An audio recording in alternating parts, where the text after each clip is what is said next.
అయ్యప్ప స్వామి వారికి మొత్తం కూడా మనకి 18 మెట్లు ఉన్నాయి. మరి ఈ 18 మెట్లకి ఎటువంటి దేవతలు ఉంటారనే విషయాన్ని అడుగుతున్నారు.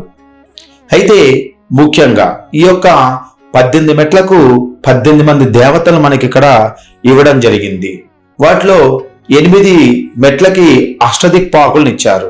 అంటే ఇంద్రుడు, అగ్ని, యముడు, నైరుతి, వరుణ, వాయు, కుబేర, ఈశాన్య, ఈ విధంగా అష్టదిక్పాలకుల్ని ఇవ్వడం జరిగింది. తర్వాత 3 మెట్లకి త్రిమూర్తుల్ని ఇచ్చారు.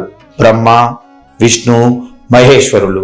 ఇక తదుపరి 3 మెట్లకి త్రిమూర్తుల యొక్క భార్యల్ని ఇవ్వడం జరిగింది. అంటే సరస్వతి, దుర్గాదేవి, అదేవిధంగా మనకు ఉన్నటువంటి బ్రహ్మ భార్యగా సరస్వతి, అదేవిధంగా విష్ణు భార్యగా లక్ష్మీదేవి, శివుడు భార్యగా పార్వతి. ఈ విధంగా 3 మెట్లకి 3 దేవతలను ఇవ్వడం జరిగింది. తరువాత మెట్లకి ఇంద్రుణ్ణి, తర్వాత మెట్లకి బృహస్పతిని, అంటే గురువు కాబట్టి బృహస్పతిని, తర్వాత దానికి ఆది పరాశక్తి, తర్వాత దానికి చివరి దానికి మనకి సూర్యుడిని. ఈ విధంగా మొత్తం కూడా మనకి అష్టదిక్పాలకుల్ని 8ని, త్రిమూర్తిని 3ని, వారి యొక్క భార్యలు 3ని, ఇంద్రుణ్ణి, బృహస్పతిని, ఆది పరాశక్తిని, సూర్యుని, మొత్తం కూడా 18 మెట్లకి 18 దేవతలుగా ఇక్కడ ప్రతిష్ఠించారు. అదేవిధంగా ఈ యొక్క 18 మందికి సంబంధించేటువంటి దేవతలకి 18 నాదాలను కూడా ఇక్కడ మోగిస్తూ ఉంటారు.